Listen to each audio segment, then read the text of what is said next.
नमस्कार, आप देख रहे हैं प्रदेश का नंबर 1 और सबसे भरोसेमंद news channel India news Haryana. मैं हूं आपके साथ शुभेंदु सिंह। और इस महीने कोरोना की तीसरी लहर दस्तक दे सकती है। वैज्ञानिकों ने इसकी चेतावनी जारी की है। तीसरी लहर की आशंका को देखते हुए स्वास्थ्य महकमा और सरकार बार बार कोरोना नियमों का पालन करने की अपील कर रही है, तो वैक्सीन लगवाने की अपील भी इस दौरान की जा रही है। और इसीलिए इंडिया न्यूज भी सभी दर्शकों से अफवाहों पर ध्यान न देकर टीका लगवाने की अपील कर रहा है। और इसीलिए आपकी सेहत की फिक्र करते हुए हमने खास कार्यक्रम हेलो डॉक्टर की शुरुआत की है। अगर आपको या परिवार में किसी को भी स्वास्थ्य संबंधी कोई भी परेशानी हो तो हमारे खास शो में डॉक्टर से आप सीधे बात कर सकते हैं। आप वैक्सीन या कोरोना संबंधित कोई भी जानकारी आप हमारे साथ जो एक्सपर्ट कार्यक्रम में जुड़ेंगे डॉक्टर से आप ले सकते हैं।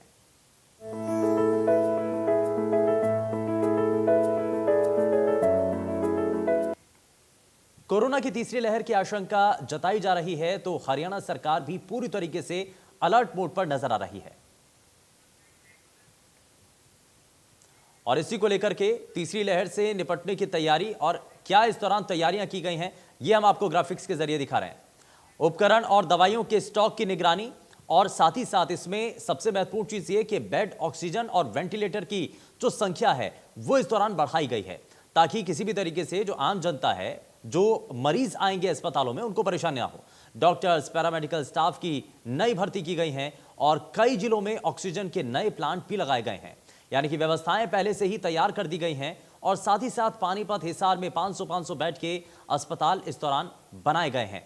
तो यानी कि कोशिश है हर तरीके से इस तीसरी लहर के अंदेशे से पहले पहले जो तैयारियां हैं उसको मुकम्मल किया गया। दूसरी लहर को ऐसे हराया था, ये भी हम आपको दिखा रहे हैं कैसे और किस तरीके से क्या रणनीति इस दौरान सरकार के द्वारा अपनाई गई, क्योंकि टेस्टिंग लैब इस दौरान स्थापित की गई, कोविड देखभाल केंद्रों में बढ़ोतरी की गई।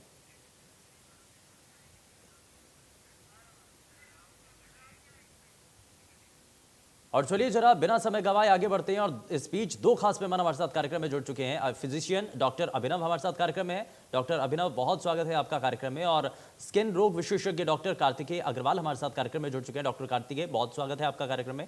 शुरुआत में डॉक्टर अभिनव आपसे ही करना चाह रहा हूँ, कोरोना संक्रमण का दौर और तीसरी लहर का अंदेशा, तो ऐसे में अब अलग अलग तौर पर कई गाइडलाइंस भी सामने आई हैं और इसके बीच कई शोध भी हुए हैं जिसमें कहा जा रहा है कि सबसे ज्यादा घातक जो है ये छोटे बच्चों के ऊपर अगर तीसरी लहर आती है तो इसका अंदेशा जो माना जा रहा है सबसे ज्यादा खतरनाक स्थिति बच्चों के ऊपर नजर आ सकती है। तो ऐसे में बहुत सारी चीजों को ओपन कर दिया गया है, स्कूलों को भी खोल दिया गया है, बच्चे अब स्कूल भी पहुंच रहे हैं। तो ऐसे में बच्चों को अब किस तरीके से ध्यान रखना है, साथ ही साथ अभिभावकों को किन चीजों को समझना होगा, और अगर अपने बच्चों को स्कूल भेज रहे हैं ऑफलाइन क्लासेस के लिए तो क्या क्या बातें हैं जो कि ध्यान रखने वाली हैं? Thank you sir. ये बात तो बिल्कुल सही है कि बच्चों को इस बार ज्यादा खतरा है। थर्ड वेव का खतरा भी बिल्कुल हमारे सिर पे मंडरा रहा है और बचाने का वही एक तरीका है। हजार बार कहो, लाख बार इसको गाओ।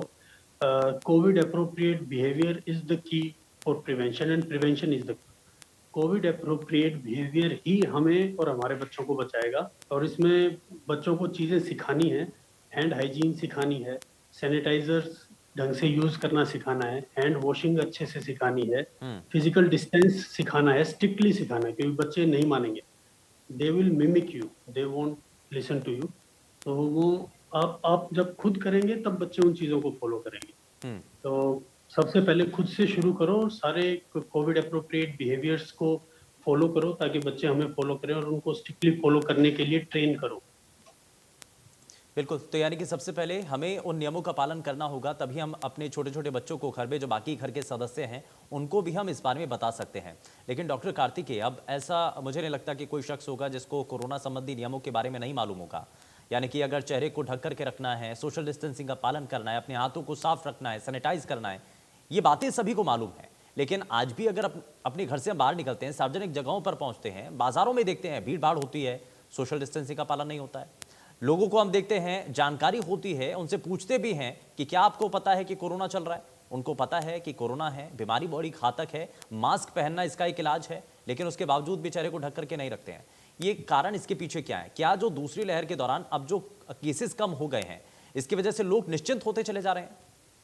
बिल्कुल सही। आप यही, जैसे कि आपने कहा कि जैसे केसेस कम हो गए हैं तो लोगों को डर भी लगना कम हो गया है। जब तक परिवार में किसी को उन्होंने नहीं देखा हो कोरोना से जूझते हुए, तब तक उन्हें डर नहीं लगता कोरोना से। उन्हें लगता है कि ये तो बस एक ट्यूमर है, एक मिथ है। तो इसीलिए मैं यही कहना चाहूँगा कि कोरोना एक बहुत ही घातक बीमारी हो सकती है। अगर उसका प्रिकॉशंस हम उसके सही से नहीं लें तो ये बहुत ही सीरियस बीमारी हो सकती है। इसीलिए इसको लाइटली मत लें। और अभी कोरोना खत्म नहीं हुआ है। आज भी इंडिया में 3,80,000 केस हैं और अभी भी बढ़ रहे हैं। तो और यूएसए में तो थर्ड वेव आ भी चुकी है, तो जो कि इंडिया में भी बहुत जल्दी ही लग रहा है कि आ सकती है, क्योंकि यूएस जो इंडिया है वो वेस्ट को ही फॉलो करता है। जैसे बाहर होता है वैसे वैसे धीरे धीरे यहाँ भी हो जाता है। तो इसीलिए अभी लाइटली मत लें। अभी भी 2 गज की दूरी बनाए रखें सब लोग और हाथ धोते रहें। ठीक है डॉक्टर अभिनव, एक चीज़ ये भी कि हमने देखा जब पहली लहर खत्म हुई सभी लोग निश्चिंत हुए, लापरवाहियां बढ़ती चली गईं और उसी का एक परिणाम था कि दूसरी लहर का अब वहां पर शुरुआत हो जाती है।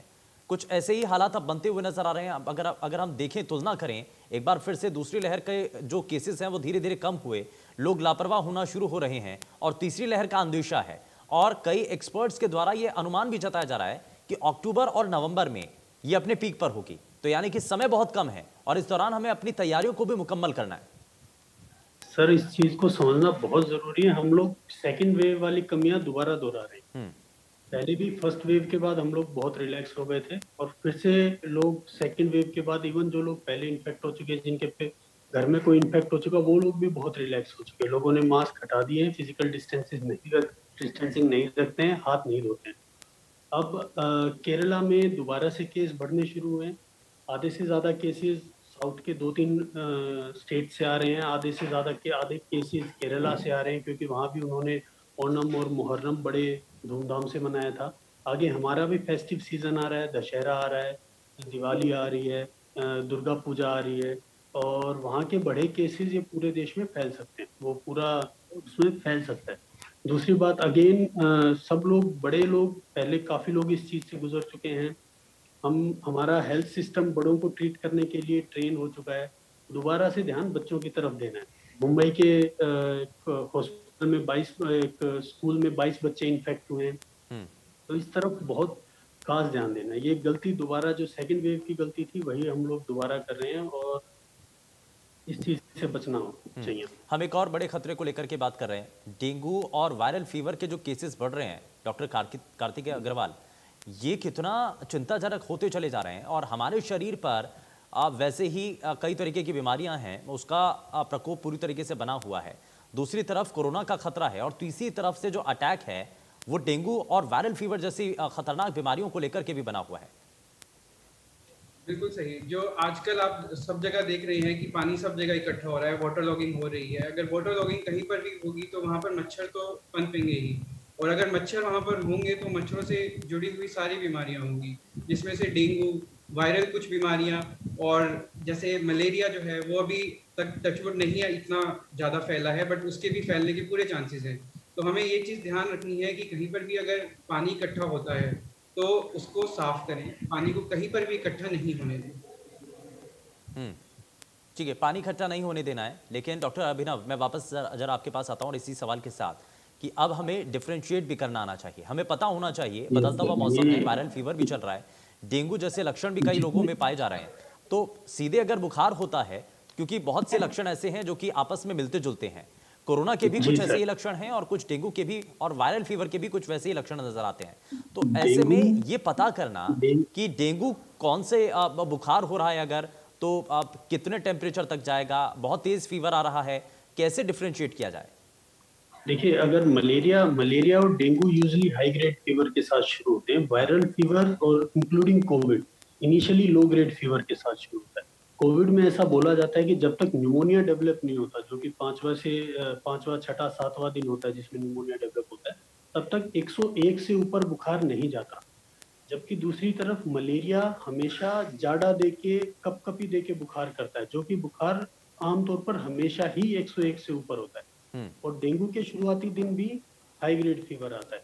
कंफ्यूजन आती है हमें टाइफाइड फीवर में, जिसमें लो ग्रेड फीवर हो सकता है, 100 या 101 से नीचे बुखार रह सकता है, और वायरल फीवर जिसमें शुरुआती दिनों में 101 से नीचे है। इससे अगर दूसरी और दोनों ही डिजीज 8-10 दिन का कोर्स ले सकती है अपने ट्रीटमेंट का। इवन वायरल डिजीज में प्लेटलेट काउंट भी कम होने का खतरा रहता है। Up to 1 lakh, up to 80,000 normal viral disease में भी कई बार प्लेटलेट कम हो जाते हैं। तो उसको डेंगू से डिफरेंशिएट करना, कोविड से, कोरोना से डिफरेंशिएट करना बहुत ज्यादा जरूरी है। हम्म। सबसे इम्पोर्टेंट बात कोरोना से रिलेटेड कि 5वें से 9वें दिन पे रेस्पिरेटरी सिम्टम्स का बहुत खास ध्यान दें। ठीक है। मतलब कोई भी बुखार है जिसमें 5वें दिन से 9वें दिन के बीच में सांस में तकलीफ आ रही है, तो उसको बहुत ज्यादा सीरियसली लेना है। और टेस्टिंग से बेहतर इस चीज को करने का, इस चीज को पता लगाने का कोई तरीका नहीं। तो टेस्ट से बिल्कुल ना बचें। लोगों में इस चीज का भय हो जाता है, नहीं कोरोना का टेस्ट नहीं करवाना, पॉजिटिव निकल गया तो ये करेंगे, अलग कर देंगे, फलां और डर बहुत रहता है। तो ये टेस्टिंग से नहीं घबराना, टेस्टिंग हमारे बचाव के लिए ही है ताकि जल्दी आइडेंटिफाई हो डिजीज, और बाकी चीजें तो मैनेज हो ही जाएंगी। ज्यादा ज्यादा डरने की चीज तो कोरोना से, क्योंकि फैलता ज्यादा तेज है। तो इस तरीके से हम चीजों से डिफरेंशिएट कर सकते हैं। शुरू के 5 दिन एक जैसे रह सकते हैं, 5वें से 9वें दिन सांस के लक्षणों की तरफ जरूर ध्यान देना है। जाड़ा देके, कपकपी देके बुखार कोरोना में लेट आता है। अगर कपकपी के साथ बुखार आया तो इसका मतलब निमोनिया बन चुका। तो वो 6 से 9वें दिन के, 5वें से 9वें के दिन के बीच में। ठीक है। इस बीच हमारे साथ बैंगलोर से वेद प्रकाश दर्शक कार्यक्रम में जुड़ चुके हैं। वेद प्रकाश जी, बहुत स्वागत है आपका कार्यक्रम में। अपना सवाल रखिए, क्या पूछना चाहते हैं आप? मेरे को अप्रैल में लग गई, तो मैं क्या प्रोटेक्टिव हूँ? इसके बाद में गाइडलाइंस आ गई 84 डेज की, 3 महीने की। ठीक है, जरा जवाब ले लेते हैं डॉक्टर अभिनव। सर इनका सवाल रिपीट कर देंगे? एक बार मैं सवाल दोबारा से दोहरा देता हूँ। सर एक बार आप अपना सवाल एक बार फिर से रखिए, आपकी आवाज़ सही से नहीं पहुँच रही है। सर मेरे को 18 मार्च को कोविशील्ड की फर्स्ट डोज लग गई, 21 अप्रैल को दूसरी डोज लग गई। हाँ जी। और बाद में गवर्नमेंट की गाइडलाइंस 3 महीने की आ गई कि भाई 3 महीने में लगेगा। तो हम लोग क्या प्रोटेक्टिव माने अपने आप को? नहीं सर, आप कंप्लीटली वैक्सीनेटेड हो। शुरू की गाइडलाइन में 1.5 महीने में ही टीका लग रहा था, तो आपको कोई तीसरी डोज लेने की जरूरत नहीं है। आप कंप्लीटली वैक्सीनेटेड हो, आप बस कोविड अप्रोप्रिएट बिहेवियर को फॉलो करें। ठीक है, यानी कि आपको कोरोना संबंधी नियमों का सिर्फ पालन करना होगा, इसमें आपको घबराने की ज़रूरत नहीं है। और हम उम्मीद करते हैं कि आपके सवाल का जवाब आपको ज़रूर मिला होगा। लेकिन ज़रा जल्दी से आगे बढ़ते हैं। इसमें हम उन लोगों के लिए भी बात कर रहे हैं सर, जो कि कोविड पेशेंट हैं, अभी कोरोना से संक्रमित हैं, अपने घर पर रह करके या अस्पतालों में अगर वो एडमिट हैं, तो इस दौरान उनको सबसे ज़्यादा महत्वपूर्ण चीज़ जो करने वाली है, डॉक्टर कार्तिकेय अग्रवाल, क्या उनको करना चाहिए? और अब तो वैसे भी केसेस कम आ रहे हैं, तो लोग इसको लेकर के भी लापरवाही बरत रहे हैं। उनको लगता है कि कोरोना उतना हावी नहीं है, उतना खतरनाक नहीं है, इसीलिए लोग दवाइयों की तरफ नहीं जा रहे हैं, अपने आप को क्वारंटीन नहीं कर रहे हैं, बहुत हद तक लापरवाही बरत रहे हैं। और इसीलिए ये होता भी है कि बहुत से लोग अभी जो हाल फिलहाल में संक्रमित हुए हैं, वो लंबे समय तक वो संक्रमित रह रहे हैं, क्योंकि वो पूरी तरीके से पालन नहीं कर पा रहे हैं। जी, जो पेशेंट्स अभी कोरोना पॉजिटिव हैं, जिन्हें कुछ पेशेंट्स तो ऐसे होंगे जिन्हें पता है कि वो पॉजिटिव हैं, कोरोना वायरस से संक्रमित हैं। कुछ पेशेंट्स को सिर्फ सिम्टम्स होंगे और उन्हें पता नहीं होगा कि वो कोरोना से संक्रमित हैं। उन्हें बस ये लगेगा कि ये वायरल भी हो सकता है या कुछ भी हो सकता है। तो इसका सबसे अच्छा सॉल्यूशन और सबसे अच्छी चीज़ ये है कि सबसे पहले तो वो अपनी जांच कराएं। अगर वो जांच में कोरोना पॉजिटिव पाए जाते हैं और उन्हें सिम्टम्स बिल्कुल माइल्ड हैं, जैसे कि सिर्फ बहुत माइल्ड फीवर है या फिर सिर्फ कफ है थोड़ी बहुत, और सांस लेने में कोई दिक्कत नहीं आ रही है। आजकल ज़्यादातर लोगों के घर पर पल्स ऑक्सीमीटर्स भी हैं, और अगर उन पेशेंट्स की पल्स ऑक्सीमीटरी से 95 से ऊपर रहती है पल्स, तो वो घर पर ही रह सकते हैं। उन्हें कुछ करने की जरूरत नहीं है, अपने सिम्टम्स को बस वॉच करना है कि सिर्फ कोई सांस लेने में दिक्कत ना आए। जैसे ही सांस लेने में दिक्कत उन्हें लगता है कि आने लगी है, तो उन्हें हॉस्पिटल जाना चाहिए। बाकी फिर हॉस्पिटल में उनको मेडिसिन देकर उनको सिम्टोमेटिक और एंटी कोरोना वैक्सीन जो कोरोना की जो दवाइयां हैं वो देकर उन्हें ठीक किया जा सकता है फिर जल्दी से जल्दी। जी ठीक है, तो ये कुछ चीज़ें हैं जो कि अगर आप संक्रमित हो गए हैं तो आपको इस दौरान ध्यान देने की ज़रूरत है। लेकिन साथ ही साथ डायबिटिक पेशेंट्स जिनके लिए बड़ी हद तक मुश्किल हुई। दरअसल डॉक्टर अभिनव, मैं आपसे जानना चाह रहा हूँ कि कोरोना संक्रमण का दौर और उस दौरान सभी जब चीज़ें बंद थी, लॉकडाउन था, तो लोग अपने घरों से बाहर नहीं निकल पा रहे थे, अपने घरों में कैद हो चुके थे क्योंकि सभी आवाजाही पूरी तरीके से बंद थी। तो ऐसे में जो डायबिटिक पेशेंट थे उनके लिए बहुत हद तक मुश्किलें बन गई, क्योंकि खान पान की व्यवस्थाएं हो नहीं पा रही थी, सभी चीज़ें आसानी से मिल नहीं पा रही थी। तो जो था जैसे था गुजारा किया गया, और इस दौरान एक्सरसाइज वो नहीं कर पाते थे, वॉक के लिए अगर जाते थे तो वो भी नहीं कर पा रहे थे, घर में थे, तो इसलिए उनकी जो डायबिटीज़ है, डायबिटिक परेशानियां जो हैं वो धीरे धीरे बढ़ती चली गई। लेकिन अब अनलॉक हुआ है, तो ऐसे में अब वो चाहते हैं कि उनकी ये परेशानियां धीरे धीरे कम हो। तो सबसे पहले उनको इस दौरान क्या करने की जरूरत है, और खास करके कोरोना से बचने के लिए? हाँ सर, डायबिटीज के ट्रीटमेंट के लिए, डायबिटीज की मैनेजमेंट में एक्सरसाइज बहुत इम्पोर्टेंट है, इतनी इम्पोर्टेंट है जितनी दवाइयाँ हैं। तो लाइफस्टाइल मैनेजमेंट के हिसाब से हमें एक्सरसाइज तो करनी ही है, रोज का आधा घंटा, हफ्ते में कम से कम 5 दिन। तो एक्सरसाइज को रिज्यूम करें, वो हमारी इम्यूनिटी को भी बूस्ट करेगा, बॉडी को भी फिट रखेगा, डायबिटीज को कंट्रोल करने में हेल्प करेगा। जितनी हो सकते हैं सैलेड यूज करें खाने में, जितना आप यूज कर सकते हैं उतना सैलेड ज़्यादा से ज़्यादा यूज करें। अगर एक्सरसाइज करने बाहर नहीं जा सकते हैं तो घर पे आधा घंटा ज़रूर एक्सरसाइज करें। कई पेशेंट्स हैं जिनकी लिमिटेशन है, ऑस्टियोआर्थराइटिस है या जॉइंट प्रॉब्लम है या लो बैक एक है, वो अपने फिजियो से बात करके या अपने डॉक्टर से बात करके उस तरीके से अपनी एक्सरसाइज को मॉडिफाई कर सकते हैं। लेकिन आधा घंटा डेली एक्सरसाइज निकालना जरूरी है, चाहे वो घर रहे या बाहर। एक दूसरा एस्पेक्ट है इसमें मैनेजमेंट का, स्ट्रेस मैनेजमेंट। डायबिटिक्स को अपनी स्ट्रेस मैनेजमेंट बहुत इंपॉर्टेंट है डायबिटिक्स के लिए। Family stress, family stress, social stress, economic stress, ये सब तो हैं ही। घर में रहते रहते डायबिटिक्स में बहुत तरीके के स्ट्रेस बढ़ जाते हैं, बीमारी से भी उनको डर रहता है जी। तो उसके लिए प्राणायाम, योगा और ध्यान, ये चीजें बहुत ज्यादा जरूरी हैं। तो घर पे अगर रहते हुए बाहर भी नहीं जा रहे हैं तो इन सब चीजों का रेगुलरली फॉलो करना है, इन चीजों को। बिल्कुल, आपने ये बड़ा अच्छा यहाँ पर पॉइंट रेज किया है, क्योंकि बहुत से ऐसे लोग जिनकी इस दौरान नौकरी चली गई है, बहुत हद तक लोग प्रभावित नजर आए संक्रमण की वजह से, चाहे अपनों को खोने की वजह से, मानसिक तौर पर दबाव उनके जहन में ज़रूर बना। डॉक्टर कार्तिकेय, ये कुछ पॉइंट्स तो यहाँ पर डॉक्टर अभिनव ने रखे हैं, लेकिन इसमें आगे बढ़ाते हुए क्या क्या बताना चाहेंगे? कैसे इन चीज़ों से दूर पाया जा सकता है? अपने जो जहन के अंदर जो दबाव बनता चला गया, जो प्रेशर क्रिएट हो रहा है, उसको कम करने के लिए क्या किया जाए? किसी भी तरह से अपने आप को बिजी रखें। जैसे भी अगर आपका दिमाग खाली रहेगा तो वो एक विशेष साइकिल बना देगा। आप कोरोना के बारे में सोचेंगे, आपको और टेंशन होगी। आप कोरोना के बारे में सोचेंगे, आपको और टेंशन होगी। इससे स्ट्रेस लेवल बढ़ेगा। तो अगर आप अपने आप को किसी भी चीज़ में बिजी रखेंगे, जैसे कि आप टीवी देख सकते हैं, आप अपनी पसंद की कोई बुक पढ़ सकते हैं, म्यूजिक सुन सकते हैं। इस तरह से भी अगर आप अपने आप को बिजी रखेंगे तो आपका स्ट्रेस लेवल कम होगा, जो कि किसी भी चीज़ में बहुत ज़रूरी है, चाहे वो कोरोना हो, चाहे वो वैसे ही नॉर्मल लाइफ हो, क्योंकि बहुत सारी बीमारियां सिर्फ स्ट्रेस की वजह से बनती हैं। ठीक है जी। और इसमें मैं एक चीज़ और ऐड करना चाहूँगा कि जो आपने शुगर की बात करी है डायबिटिक पेशेंट्स की, तो पेशेंट्स क्या है कि कोरोना की सेल्फ मेडिकेशंस करते हैं, तो उसमें वो स्टीरॉइड्स भी ले लेते हैं। जैसे हमने पहले देखा था कि डेक्सामेथासोन की जो कंजम्पशन है वो एकदम से बहुत ज़्यादा बढ़ गई थी, क्योंकि पेशेंट सेल्फ मेडिकेशंस कर रहे थे, जिससे शुगर और बहुत ज़्यादा बढ़ जाती है। तो इसीलिए सेल्फ मेडिकेशंस विद स्टीरॉइड्स बिल्कुल भी मत करें, इससे ज़्यादा खतरा हो सकता है, फायदे की जगह नुकसान हो सकता है। इसीलिए मैं आपको एक ये भी पॉइंट रखना चाहूँगा। हाँ, ठीक है। इसमें मैं डॉक्टर अभिनव वापस आपके पास आता हूँ। इसमें हम अपने सभी दर्शकों तक वो बातें भी पहुँचाना चाहते हैं आप, जो कि एक्सरसाइज के जरिए, क्योंकि ये कहा जाता है कि अगर आप योगा कर रहे हैं या आप एक्सरसाइज कर रहे हैं, आप अपने शरीर को फ्लैक्सिबल बनाना ये बहुत हद तक ज़रूरी है। अपने शरीर को फिट बनाना ये बड़ी हद तक ये चुनौती भी होती है लोगों के सामने। फिट रखना ये बड़ी चीज़ें हैं, लेकिन कैसे रखें ये लोगों के मन में सवाल आता है, और ख़ास करके कोरोना के दौर में, क्योंकि जब आपकी इम्यूनिटी बूस्ट होगी, आपका शरीर फिट रहेगा, तो आप किसी भी बीमारी से या किसी भी महामारी से लड़ सकते हैं।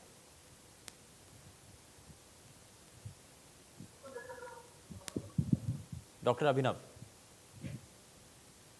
Sir question please. हाँ, मैं एक बार दोबारा देता हूँ। मेरा सवाल ये है कि अपने आप को फिट रखने के लिए बहुत सारे तरीके होते हैं, इसमें एक्सरसाइज करना हो, योगा करना हो, व्यायाम करना हो, ये कौन कौन सी ऐसी चीज़ें हैं जो कि हमें अपनी दिनचर्या के अंदर शामिल करना चाहिए, क्योंकि ये बड़ा ज़रूरी है, बड़ा महत्वपूर्ण है, क्योंकि बार बार ये सिखाया भी गया कि आपको एक्सरसाइज ज़रूर करनी है, आपको अपने आप को फिट ज़रूर रखना है। सर इसमें हमारी दो मेन चीज़ें रहती हैं, एक तो एरोबिक एक्सरसाइजेज और दूसरा स्ट्रेचिंग एक्सरसाइजेज। ये दो हमारे मेन एस्पेक्ट्स हैं इसमें। एरोबिक एक्सरसाइजेज बहुत ज़रूरी है ग्लूकोज को बर्न करने के लिए, इंसुलिन रेजिस्टेंस को कम रखने के लिए, और स्ट्रेचिंग एक्सरसाइजेज बहुत ज़रूरी हैं हमारे बॉडी फ्लेक्सिबिलिटी और बॉडी फंक्शनिंग को ठीक रखने के लिए। इन्हीं दो चीज़ों का शुगर के साथ साथ, मैं जैसे पहले भी बताया था, स्ट्रेस के ऊपर भी बहुत अच्छा असर है। इन्हीं दो एक्सरसाइज से एंडोर्फिन रिलीज होते हैं, जो कि स्ट्रेस बस्टिंग हार्मोन जो हमको खुश रखता है, जो हमको पेन होल्डिंग कैपेसिटी, जो हमारी दर्द सहने की जो क्षमता है उसको बढ़ाता है। तो एरोबिक एक्सरसाइजेस और स्ट्रेचिंग एक्सरसाइजेस ये दोनों चीजें जरूरी हैं। बस ध्यान ये रखना है, जैसे कुछ कार्डियक पेशेंट्स हैं, कार्डियक पेशेंट्स एरोबिक एक्सरसाइजेस बहुत ज्यादा नहीं कर सकते। हाँ। तो अपने कार्डियोलॉजिस्ट की सलाह से कितनी देर चलना है, कब तक चलना है, जहां तक उनका शरीर उनको चलने की इजाजत दे सिर्फ उतना ही चले। हृदय की गति 180 से ऊपर हो जाए तो इसमें मैं इंतजार एक करना, एक एक रेस्ट एक करना तरीके बहुत के ज्यादा पेशेंट्स को जरूरी और है। शामिल कर देता हूँ इसमें, हार्ट के पेशेंट जो हैं या गर्भवती महिलाएं, उनके लिए भी इसमें कुछ रिस्ट्रिक्शंस होनी चाहिए। उनमें उनके बीमारी के अकॉर्डिंग हाँ। उनके जो फिजिशियन है, उनके जो कार्डियोलॉजिस्ट हैं, वो जैसा एडवाइस करते हैं उस तरह की रिस्ट्रिक्शंस होनी चाहिए। उसी तरह स्ट्रेचिंग एक्सरसाइजेज में और एरोबिक एक्सरसाइजेज में जो जॉइंट्स के पेशेंट है, जिनको जॉइंट पेन, लो बैक एक पेन है, हाँ। तो लो बैक एक है, तो वो अपने ऑर्थोपेडिशियन की सलाह के साथ अकॉर्डिंगली अपनी एक्सरसाइजेज डिसाइड करें। इसमें एक और बड़ा सवाल है, ठीक है, लोगों को ये मालूम भी है कि एक्सरसाइज करना है, अपने आप को फिट रखना है, लेकिन टाइमिंग्स को लेकर के बड़े सवाल हैं। बहुत सारे लोग हैं जो खाना खा लेते हैं और खाना खाने के बाद कहते हैं कि चलिए अब थोड़ा समय मिला है तो अब एक्सरसाइज ही कर लेते हैं। तो ये कितना घातक है? टाइमिंग्स बड़ी जरूरी नहीं है। सर, ये खाने के तुरंत बाद एक्सरसाइज नहीं हाँ। करनी चाहिए। हमारे जो रक्त का प्रवाह है वो पेट की तरफ है। हाँ। उस टाइम हम एक्सरसाइज करेंगे तो एक्सरसाइजिंग मसल्स की तरफ खून का दौरा ज्यादा हो जाएगा और हमारे खाना पचाने में हमको दिक्कत आएगी या हाँ। एक्सरसाइज करने में दिक्कत आएगी। मसल क्रैम्प्स हो सकते हैं या फिर इंडाइजेशन हो सकता है, इस तरह की दिक्कतें होंगी। तो हमें कम से कम आधा घंटा खाना खाने से पहले एक्सरसाइज करनी चाहिए। हाँ। और कम से कम दो या तीन, आधा घंटा पहले आप कुछ खा के उसके आधे घंटे बाद एक्सरसाइज कर सकते हैं, लाइट मील के बाद। हाँ। मॉर्निंग और इवनिंग दोनों टाइम आपके लिए सुटेबल हैं। मॉर्निंग टाइम करें तो वो अपनी प्रेफरेंस के हिसाब से मॉर्निंग या इवनिंग टाइम जो भी आपको सुटेबल हो वहाँ एक्सरसाइज कीजिए, कम से कम आधा घंटा जरूर कीजिए। ठीक है, एक्सरसाइज करना है लेकिन उसका समय सही होना चाहिए, ये बड़ा महत्वपूर्ण है। क्योंकि जैसा कि डॉक्टर अभिनव ने भी बताया कि अगर आपने खाना खा लिया है और खाना खाने के बाद अगर आप एक्सरसाइज करते हैं तो ये आपके शरीर को फायदा नहीं बल्कि उल्टा नुकसान आपके शरीर को पहुंचा सकती है। और साथ ही साथ हाँ बिल्कुल, और अगर आपको योगासन करने हैं तो 99% योगासन ऐसे हैं जो खाना खाने के बाद, ऑलमोस्ट सारे जो खाना खाने के बाद नहीं करनी चाहिए, दिन के टाइम भी नहीं करनी चाहिए, शाम के टाइम, वो सुबह खाली पेट ही करनी चाहिए। हाँ। तो अगर आप योगा प्रैक्टिस करना चाहते हैं तो वो सुबह खाली पेट ही करना पड़ेगा। ठीक है, एक में बड़ा यहाँ पर अलग सा सवाल है और साथ ही साथ बहुत से लोगों के जहन में भी ये सवाल होता है, कई बार हम तक ये सवाल भी आता है, कपालभाति, अनुलोम विलोम, ये ऐसी क्रियाएं हैं जो कि की तो जाती हैं और सभी लोग जो है खाना खाने के बाद या कभी भी आराम से अपने बेड पर भी बैठे होते हैं तो सोचते हैं कि चलिए करना शुरू कर देते हैं। तो क्या ये भी ठीक है या इसके लिए भी समय है? नहीं सर, ये सारी इस तरह के जो प्राणायाम है ये खाली पेट ही करने चाहिए। चलिए ठीक है। अभी बाबा जी सुबह आते हैं। हाँ ठीक है, ये यानी कि सुबह अगर करें आप योगा या आप जो है व्यायाम करें तो वो सुबह के समय में ज़्यादा फायदेमंद साबित होता है। योगासन और प्राणायाम हाँ बिल्कुल, सुबह के समय ज़्यादा आपके शरीर को ये फ़ायदा पहुंचा सकता है। लेकिन मैं थोड़ा सा आगे बढ़ता हूँ, मैं ज़रा डॉक्टर कार्तिकेय अग्रवाल आपका भी रुख कर लेता हूँ। डॉक्टर कार्तिकेय, हम डाइट चार्ट को लेकर के भी हम बात कर रहे हैं, लेकिन साथ ही साथ ये सवाल का जवाब मैं डॉक्टर अभिनव से लूँगा, लेकिन मैं आपसे ये जानना चाह रहा हूँ कि काढ़ा को लेकर के बड़ा लोगों के मन में बहुत सारी चीज़ें, बहुत सारे भ्रम भी बने, लेकिन एक भरोसा भी कायम हुआ। आयुर्वेद पद्धति के तौर पर ये देखा गया कि काढ़ा या फिर आयुर्वेदिक जो चीज़ें हैं, चाहे वो तुलसी हो या गिलोय हो, हल्दी हो, इन सभी का इस्तेमाल हमने करना अब सीख लिया। पहले हम करते भी थे लेकिन हम उतना भरोसा नहीं करते थे, लेकिन अब कोविड के दौर में कम से कम, ठीक है, बाकी दवाइयाँ हमारी चल रही थी, अगर कोई कोविड पेशेंट अगर कोई संक्रमित हो जाता है तो उनकी दवाइयाँ प्रॉपर चलती हैं, लेकिन साथ ही साथ उनको कह दिया जाता है कि आप काढ़ा ले लीजिए या आपको हल्दी वाला दूध अगर आप पी रहे हैं तो वो भी आप सेवन कर सकते हैं। ये कितना सही और कितना कारगर है? देखिए, इसका एक जो भी ये नेचुरल चीज़ें हैं, इसमें सबसे अच्छी चीज़ क्या है कि ये सारे नेचुरल एंटीऑक्सीडेंट्स हैं। ये क्या करते हैं कि जो भी मतलब ऑक्सीडेशन, हमारी जो इम्यून सिस्टम की जो प्रॉब्लम है, इम्यून सिस्टम जो एक्स्ट्रा, जैसे जो हमारा इम्यून सिस्टम है वो कई बार एक्स्ट्रा इंटरल्यूकिन्स रिलीज कर देता है, साइटोकाइंस जिनको बोलते हैं, जिससे बहुत ज़्यादा, आपने साइटोकाइन स्टॉर्म का कोरोना की वेव में नाम सुना होगा। तो वो क्या करते हैं कि वो बहुत ज़्यादा खांसी और बहुत ज़्यादा सिम्टम्स लेकर आती है अब हमारा ही इम्यून सिस्टम। तो ये चीज़ें क्या करती हैं, ये जब एंटीऑक्सीडेंट्स होंगी तो हमारा इम्यून सिस्टम ओवर रिएक्ट नहीं कर पाएगा। तो पर्पज से ये बहुत ज़्यादा यूजफुल है। तो बट ये ऐसा नहीं है कि ये मेडिसिन को रिप्लेस कर सकती हैं। This can be helpful in among medicine, but this can not replace the medicine. तो ठीक है, ये हेल्प जरूर करेंगी ठीक इम्यूनिटी है, को बूस्ट करने में। बिल्कुल जाहिर तौर पर ये भी किया जा सकता है। और साथ ही साथ हम अपने सभी दर्शकों से कहना भी चाहते हैं कि अगर आपके मन में भी कोई सवाल है, एक्सपर्ट्स लगातार हमारे साथ कार्यक्रम में बने हुए हैं, आप भी अपने सवाल रख सकते हैं, आप भी जान सकते हैं अपने आप कोरोना संबंधी कोई भी बीमारी या कोई भी आपको क्वेरी हो तो आप एक्सपर्ट्स के जरिए इस पर ज़रूर जानकारी ले सकते हैं। लेकिन मैं ज़रा जल्दी से आगे बढ़ता हूँ। डॉक्टर अभिनव, मैं ज़रा आपसे जानना चाह रहा हूँ, क्योंकि डाइट चार्ट को लेकर के आपके शरीर के अंदर जो आपका पाचन तंत्र है वो पूरी तरीके से ठीक रहे, पूरी तरीके से आप फिट रहें, इसके लिए बड़ा ज़रूरी है कि आप क्या खाते हैं। बहुत से ऐसे लोग हैं जो कि जंक फूड खाते हैं, पिज़्ज़ा, बर्गर, इस तरीके की चीज़ों का सेवन ज़्यादा करते हैं। लेकिन कोरोना संक्रमण के बाद से जो खाने पीने की चीज़ें हैं, आपका जो डाइट चार्ट है उसके अंदर बहुत हद तक बदलाव हुआ है। लोगों ने अपने खाने पीने की चीज़ों के अंदर बदलाव लाने की कोशिश भी की है और इसका असर देखने को मिला है। हाल फिलहाल के अंदर बहुत से ऐसे लोग हैं जिन्होंने जो जंक फूड है उनको अवॉइड करना शुरू किया है, हरी सब्जियां खाना शुरू किया। ये जो बदलाव देख रहे हैं डॉक्टर अभिनव, ये कितना ज़रूरी था और ये कितना फायदेमंद भी साबित होगा? सर, बैलेंस डाइट से अच्छा कोई दवाई नहीं।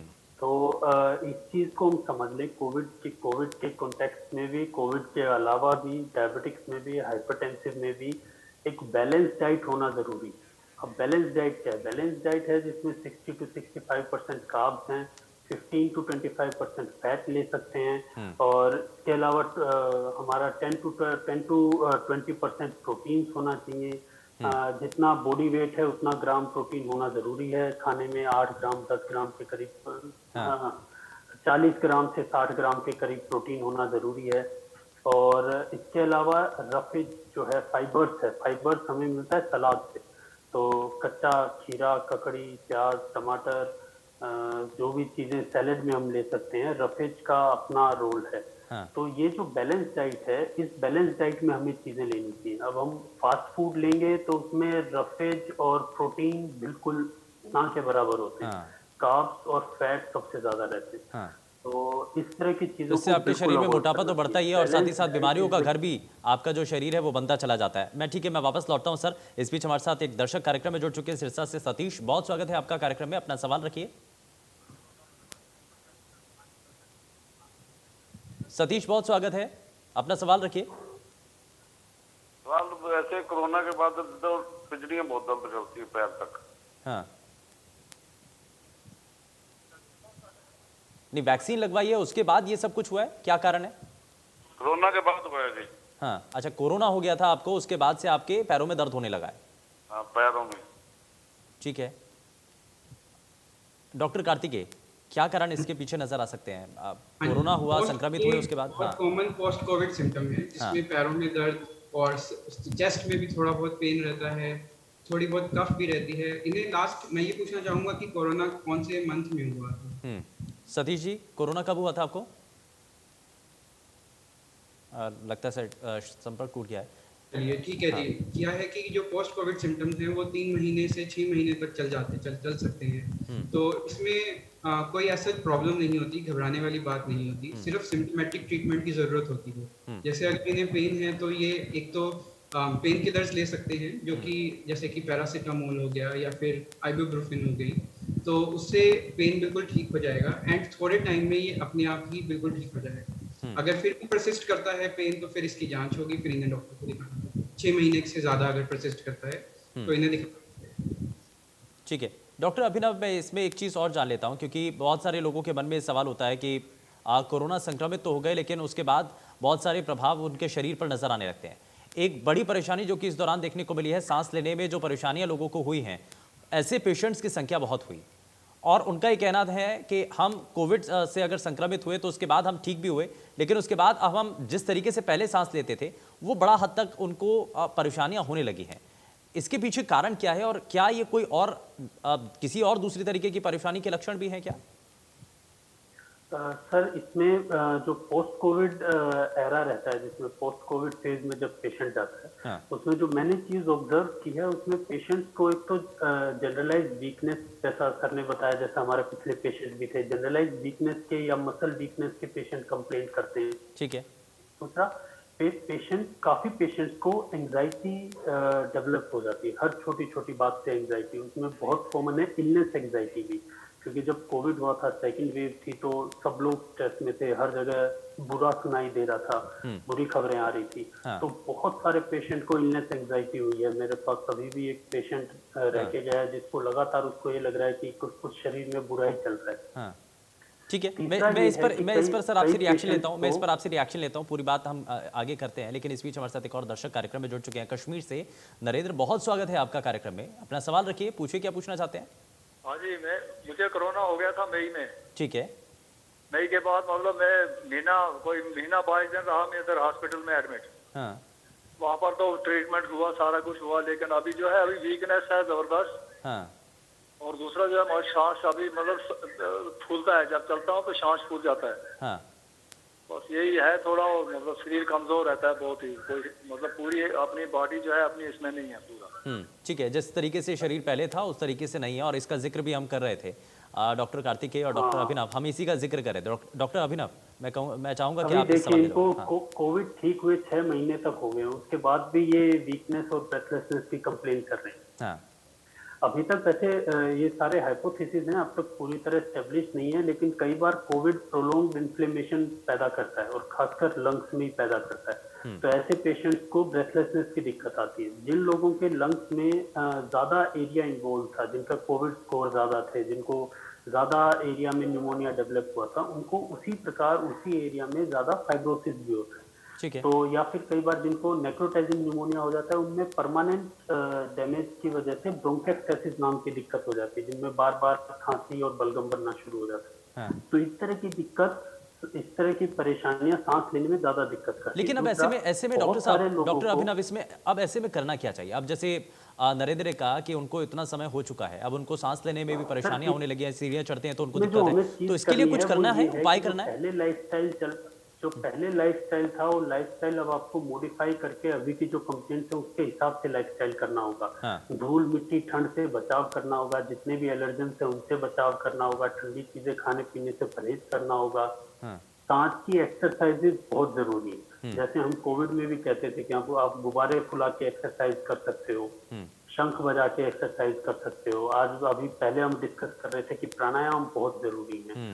तो दूसरा, अगर इसके साथ खांसी और बलगम है, चलते फिरते पहले जितना चल पा रहे थे अब उतना नहीं चल पा रहे, अब सांस फूलने लग गया है। हाँ। तो अगर इन चीजों से ये चीज रिकवर नहीं होती तो आप चेस्ट फिजिशियन को या फिजिशियन को एक बार इसके बारे में कंसल्ट भी कर सकते हैं।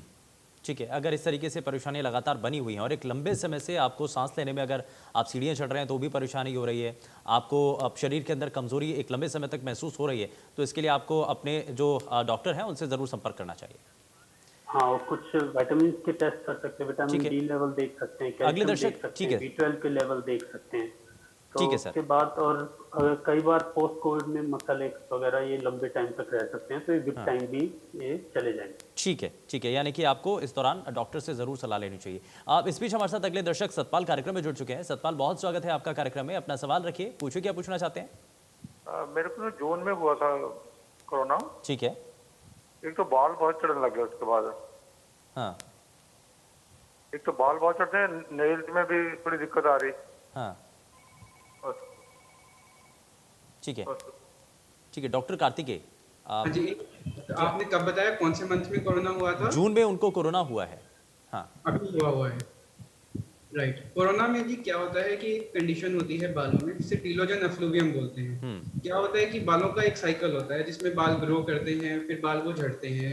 हमारे जो बाल होते हैं वो डिफरेंट स्टेजेस में होते हैं, कभी कोई बाल ग्रो कर रहा होता है, कभी कोई बाल झड़ता है।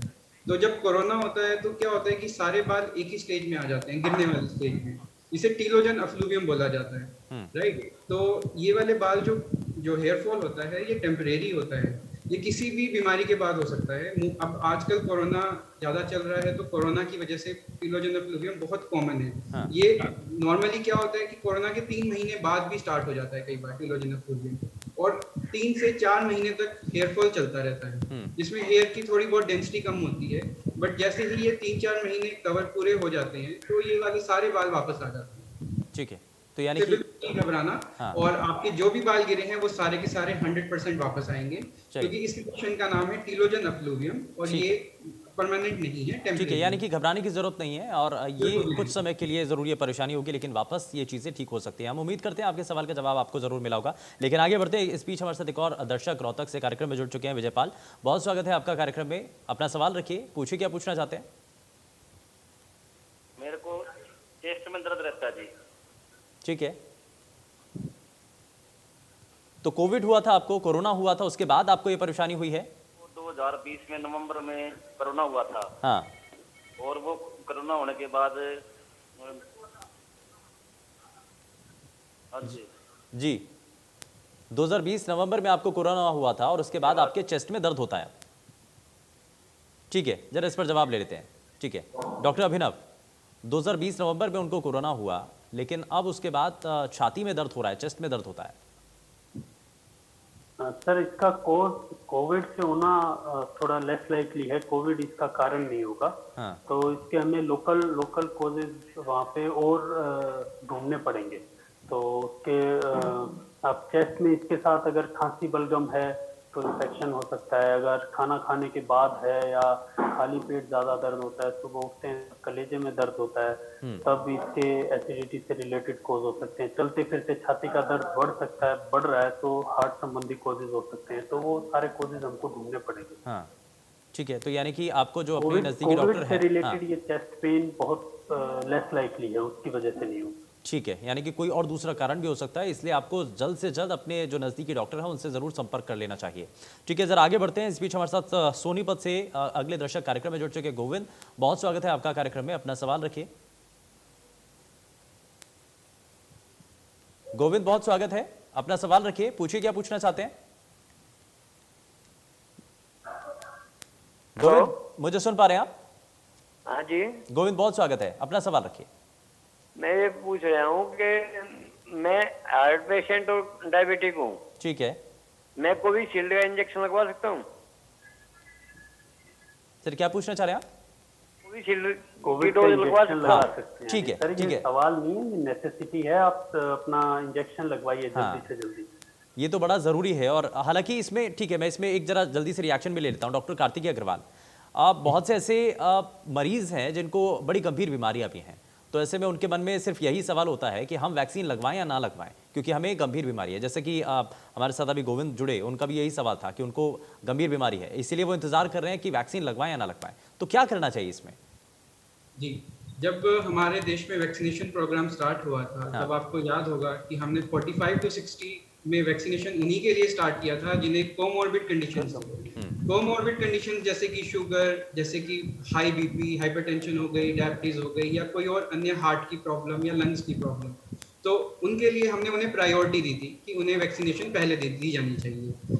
क्योंकि अगर ऐसे पेशेंट्स जिनको डायबिटीज हो या हाइपरटेंशन हो, अगर इन्हें कोरोना होता है तो इनको जो कोरोना होगा वो बहुत सीरियस होगा।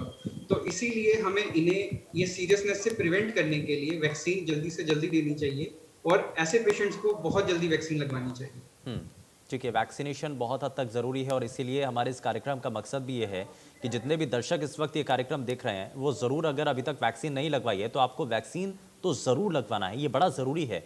और इसमें मैं इसी से जुड़ा हुआ एक सवाल भी डॉक्टर अभिनव आपसे ले लेता हूँ कि हाल फिलहाल के अंदर एक रिपोर्ट भी सामने आई और शोध के द्वारा उसमें ये पता चला है कि जिन लोगों ने वैक्सीन की एक डोज भी लगवा ली है तो उनमें जो मॉर्टेलिटी है वो 11% तक कम हो चुकी है। यानी कि अगर उनको संक्रमण होता है तो चांसेस बहुत कम है कि वो बहुत क्रिटिकल स्टेज तक पहुंचेंगे। तो इसलिए वैक्सीन बड़ी जरूरी है। वैक्सीन हमारा नंबर ऑफ केसेस को कम करने में हेल्प नहीं करेगी, पेशेंट इन्फेक्ट होंगे, लेकिन वैक्सीन हमारा हॉस्पिटल एडमिशन और मोर्टेलिटी को डेफिनेटली कम करेगी। ये वर्ल्ड वाइड डाटा हमें मिल चुका है, हर जगह ये है। यूएस में 90% मोर्टेलिटीज अनवैक्सीनेटेड लोगों की हुई है थर्ड वेव के अंदर। तो vaccination is the must, vaccination सबसे ज्यादा जरूरी चीज है। ठीक है, वैक्सीनेशन बहुत ज़रूरी है और इसीलिए वैक्सीनेशन के लिए बार बार अभियान भी चलाए जाते हैं। लेकिन इसमें मैं डॉक्टर कार्तिकेय आपसे एक समझना चाह रहा हूँ कि अब हम ये दूसरे चरण में आ चुके हैं, जब हम बहुत हद तक जो हमारे देश के नागरिक हैं उनको पहली डोज लग चुकी है, लेकिन दूसरी डोज ना लगने के पीछे, इसके पीछे क्या कारण नज़र आता है? ये कोरोना का जो प्रभाव है वो थोड़ा सा कम हुआ है, लोग लापरवाही बरतने लगे हैं, लोगों के मन में ये भरोसा बन चुका है कि कोरोना अब आगे नहीं होगा या तीसरी लहर नहीं आएगी, अब पूरी तरीके से कोरोना खत्म हो चुका है। ये जो मनोवृत्ति है, क्या यही एक बड़ा कारण है कि इसलिए लोग जो जिनका दूसरी डोज का समय आ चुका है वो इसलिए डोज नहीं लगवा रहे हैं? देखिए जी, दूसरी डोज बहुत ज़रूरी है, दूसरी डोज सबको लगवानी चाहिए। लोग एक्चुअली क्या है कि जैसे वैक्सीनेशन जो अब सबसे पहले वैक्सीन की कमी थी, अब वैक्सीन की कमी लगभग ख़त्म हो गई है, तो अब सबको फर्स्ट डोज जो है वो लग रही है। तो और वैक्सीनेशन का जो टाइम ड्यूरेशन है वो भी अब 84 डेज का कर दिया गया है। हाँ। तो सेकेंड डोज में वैसे ही थोड़ा सा टाइम तो लगेगा ही सबको वैक्सीनेट करने में, हाँ। क्योंकि जैसे फर्स्ट डोज किसी को अगर अब अगस्त में लगती है तो उसको जो सेकेंड डोज है वो नवंबर के आसपास लगेगी। तो इसमें मतलब हम कुछ नहीं कर सकते हैं, ये सेकेंड डोज जो है वो टाइम से ही लगेगी। ठीक है, मैं जरा आगे बढ़ता हूं और इस बीच हमारे साथ एक और दर्शक कार्यक्रम में जुड़ चुके हैं। नोएडा से सोनी हमारे साथ कार्यक्रम में है। सोनी, बहुत स्वागत है आपका कार्यक्रम में। अपना सवाल रखिए, पूछिए, क्या पूछना चाहती हैं आप? हेलो सोनी, बहुत स्वागत है, अपना सवाल रखिए। एक्चुअली मुझे अप्रैल में कोविड हुआ था। हाँ। तो उसके बाद सीवियर हेयर लॉस हुआ था, ठीक है। तो ह्यूज अमाउंट में एबनॉर्मल हेयर लॉस हुआ था। तो I just wanted to ask कि क्या कर सकते हैं? हाँ, ठीक है, डॉक्टर अभिनव। जो हेयर लॉस है उसको रोकने के लिए और क्या किया जाए? हाँ, आई थिंक डॉक्टर कार्तिक इसके लिए डॉक्टर कार्तिकेय, हाँ बिल्कुल। आवाज बहुत इको हो रही है, एक बार क्वेश्चन रिपीट कर सकते हैं प्लीज? सोनी, एक बार दोबारा से सवाल दोहरा दीजिए। एक्चुअली मुझे अप्रैल में कोविड हुआ था और हाँ। कोविड के बाद से 4 महीने के बाद बहुत ज्यादा एबनॉर्मल हेयर लॉस हुआ था। तो मुझे ये पूछना है कि इसको जो हेयर लॉस हुआ है क्या वो दोबारा से हेयर्स आ जाएंगे या फिर टेम्परेरी पर्पस के लिए हम क्या कर सकते हैं for the normal hair growth? आपका हेयर फॉल हुआ है, राइट?